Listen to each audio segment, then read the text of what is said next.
যোৱা বছৰটোতে তাৰ পূৰ্বৰ বছৰৰ তুলনাত প্ৰায় 6,500 এনৰোলমেণ্ট এই 23খন মহাবিদ্যালয়ত বৃদ্ধি পাইছে আৰু এইবাৰো অনুমান কৰা হৈছে যে যোৱা বছৰৰ তুলনাত এইবাৰো মহাবিদ্যালয়সমূহত এনৰোলমেণ্টৰ সংখ্যা বাঢ়িব আৰু ইয়াত বঢ়াৰ লগে লগে আমাৰ আন্তঃগাঁথনি আৰু ফেকাল্টি বৃদ্ধি কৰাৰো প্ৰয়োজন হ'ব। গতিকে গোটেই কথাখিনি আমি পৰ্যালোচনা আজি BTCৰ প্ৰধান প্ৰমোদ বড়ো ডাঙৰীয়া তেওঁৰ উপস্থিতিতে আমি কৰিলোঁ আৰু তৎকালীনভাৱে এই যি বৰ্ধিত এনৰোলমেণ্ট তাৰ পৰিপ্ৰেক্ষিতত আমি যি ব্যৱস্থা ল'ব লগা হয় সেইখিনি আমি ল'ম বুলি পেলাই আমি থিৰাং কৰিছোঁ।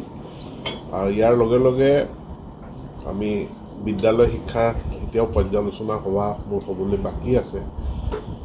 BTC অঞ্চলত যি চুক্তিৰ 6.3 নং দফা আছে সেই দফা কাৰ্যকৰী কৰা অন প্ৰিন্সিপল ভাৰত চৰকাৰ অসম চৰকাৰে এগ্ৰী কৰিছে আৰু সেইটো অনুযায়ী ইয়াতে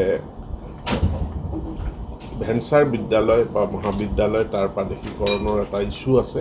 সেই ইছ্যুটো লৈ মই আলোচনা কৰিম আৰু চৰকাৰে সোনকালে ইয়াৰ ওপৰত ভাল সিদ্ধান্ত গ্ৰহণ কৰিব।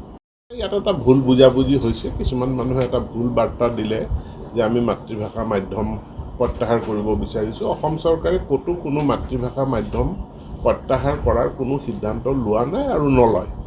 কিন্তু মাতৃভাষাৰ লগে লগে ইংৰাজী ভাষাৰ ইয়াৰ গুৰুত্বটো, ইয়াৰ যিটো এডুকেশ্যন শিক্ষাটো তাক শক্তিশালী কৰাৰ কাৰণে কিছু ব্যৱস্থা আমি গ্ৰহণ কৰিছোঁ। তাৰ কাৰণে দুটা বিষয় আমি ইংৰাজী ভাষাত আমি পঢ়াব বিচাৰিছোঁ, কাৰণ অনুশীলন কৰাব বিচাৰিছোঁ। কাৰণ ভাষা এটা শিকিবলৈ হ'লে কেৱল ইংৰাজী বিষয়টো শিকিলে ইংৰাজী শিকা নাযায়। তাত থিয়ৰিটিকেল কথা শিকিলোঁ, কিন্তু তাৰ অনুশীলনো আমি কৰিব লাগিব। মই অহা 18 তাৰিখে মই সংগঠনসমূহক আলোচনালৈ মাতিছোঁ আৰু আলোচনাৰ জৰিয়তে আমাৰ মাজত যি ভুল বুজাবুজি আছে এইখিনি দূৰ হ'ব বুলি মই আশা কৰিছোঁ। সময়ে সমগ্ৰ শিক্ষা অভিযানৰ তৰফৰ পৰা বিদ্যালয়সমূহত যিসমূহ সামগ্ৰী পূৰ্বেও যোগান ধৰা হৈছিলে আৰু অনুমোদিত যিখিনি যোগান ধৰিব লগা আছে সেইখিনি আমি যোগান ধৰিম। গতিকে যোগান নধৰাৰ কোনো কথা নাই, কিন্তু আমি সকলোৰে সহায় সহযোগিতা বিচাৰিছোঁ যাতে বিদ্যালয়সমূহত এনেকুৱা যি ইকুইপমেণ্টছ বা ফাৰ্নিচাৰ, ডেস্ক বেঞ্চ সমস্যা আছে, কাৰণ বিদ্যালয়টো হ'ল সম্পূৰ্ণৰূপে চৰকাৰী অনুষ্ঠান নহয়, this is an community institution. গতিকে বিদ্যালয়ত কমিউনিটিৰ এটা ৰোল সদায়ে থাকে, এইটো পালন কৰিব লাগিব। সেই কমিউনিটিৰ ৰোলটো আমি বঢ়াব বিচাৰিছোঁ। বিষয়ে মই অৱগত নহয়। কেনেকৈ ব্যৱস্থা হ'ব?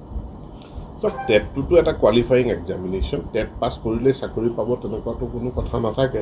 টেট পাছ কৰিলে চাকৰি আবেদন কৰিব পাৰে, প্ৰভাইডেড তেওঁৰ প্ৰাথমিকত হ'লে তেওঁৰ DLEDো লাগিব, মাধ্যমিকৰ হ'লে তেখেতৰ BEd ডিগ্ৰীটো তেখেতক লাগিব। গতিকে নিযুক্তি প্ৰক্ৰিয়া এটা সামগ্ৰিকভাৱে অসমত আৰম্ভ হৈ গ'ল আৰু হৈ যোৱাৰ পাছত এতিয়া আমি কোৰ্ট কাছাৰীৰ মোকদ্দমা এইখিনি এৰাই চলি পেলাই নিযুক্তিটোক আৰু আগবঢ়াই লৈ যাব বিচাৰিছোঁ। শেহতীয়াভাৱে 6 শিডিউল এৰিয়াৰ যিহেতু এইটো এটা ট্ৰেন্সফাৰ্ড ছাবজেক্ট, গতিকে 6 শিডিউল এৰিয়াৰ কাৰণে পৃথককৈ টেট অনুষ্ঠিত কৰা তাৰো এক সিদ্ধান্ত হৈছে। সময় সুযোগ এটা চাই নিশ্চিতভাৱে কৰ্তৃত্বপ্ৰাপ্ত সংস্থাই এই পৰীক্ষাটো অনুষ্ঠিত কৰিব।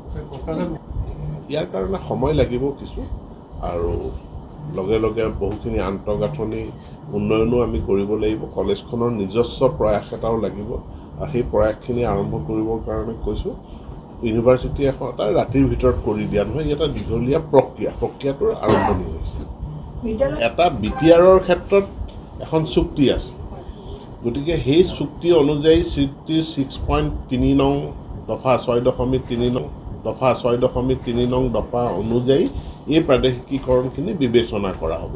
কিন্তু প্ৰাদেশিকীকৰণ বিবেচনা কৰিবলৈ যাওঁতে তাত নিৰ্দিষ্ট চৰ্তটো কণ্ডিশ্যন এপ্লিকেশ্যনটো হ'বই।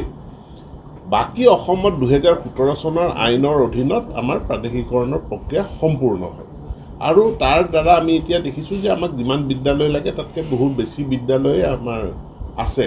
গতিকে সেই ক্ষেত্ৰত 2017 চনৰ আইনৰ আওতাৰ ভিতৰত থকা যদি কোনো বিদ্যালয় আছে তাৰতো প্ৰাদেশিকৰণ হ'ব।